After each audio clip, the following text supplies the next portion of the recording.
This chapter is an extract from autobiography of Nelson Mandela, born 18th July 1918, the first black president of South Africa. Experts from Long Walk to Freedom include description of the inauguration ceremony, citation from his speech, his journey to being a freedom fighter, the struggle along with the tribe to other freedom fighters and countless other people who fought for the freedom. In South Africa, a brutal practice named apartheid was followed. Apartheid referred to the discrimination between people on their basis of their race. It was one of the most brutal societies where dark-skinned people were deprived of their basic rights. This lesson gives us an overview as to how Nelson Mandela, along with others, carved their way to society where there will be no discrimination on the basis of their color, caste, race, age, or gender. Many dignitaries and political figures from several countries had attended the inauguration ceremony that took place in the Union Buildings Amphitheatre in Pretoria. In the morning of March 10th, Nelson Mandela was accompanied by his daughter Zenani.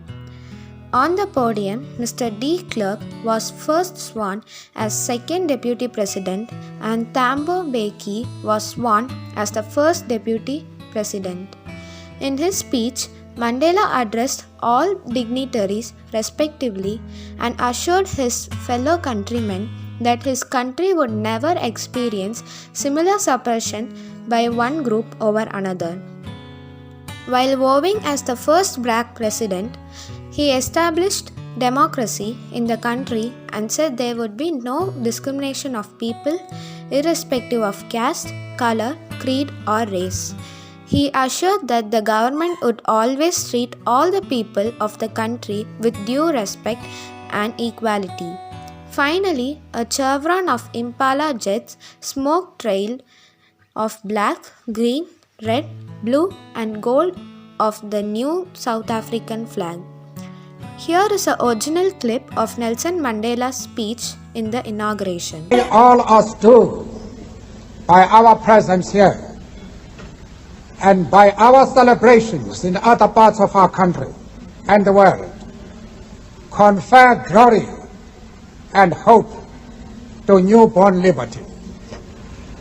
Out of the experience of an extraordinary human disaster that lasted too long, must be born a society of which all humanity will be proud. Was symbolic for Nelson Mandela as the South African people sang two national anthems, one by the whites and other by the blacks.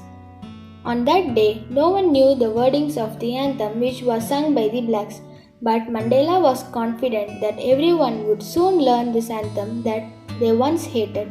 All these events reminded Mandela how the black-skinned people were exploited by the white people earlier. They were deprived of their basic fundamental rights. As a result, one of the world's most brutal and inhuman society was born. This began before Mandela was born. It created cruelty and injustice for a particular part of the community. Now, when he is in his 8th decade as a man, he changed this entire system and replaced by one that recognized the rights and freedom of all people regardless of color of their skin. This equal and free country was a result of sacrifice of countless men and women who fought all their lives for this day. Nelson Mandela mentions that their hard time had its negative impacts but also exposed a lot of strong and courageous men who stood up and raised their voice. Mandela says, South Africa is rich in minerals and gems, but its great strength lies in its people. It is from these comrades Mandela learned the meaning of courage.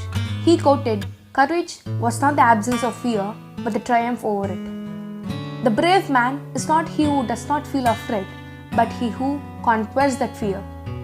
No one is born hating another person because of the color of his skin or his background or his religion. People must learn to hate. If they can learn to hate, they can be taught to love. For love comes more naturally in human hearts than its opposite. Man's goodness is a flame that can be hidden but never extinguished. According to veteran Mandela, every man has twin obligations to his family and obligations to his society. Nelson Mandela was not born with a hunger to be free. He was born free.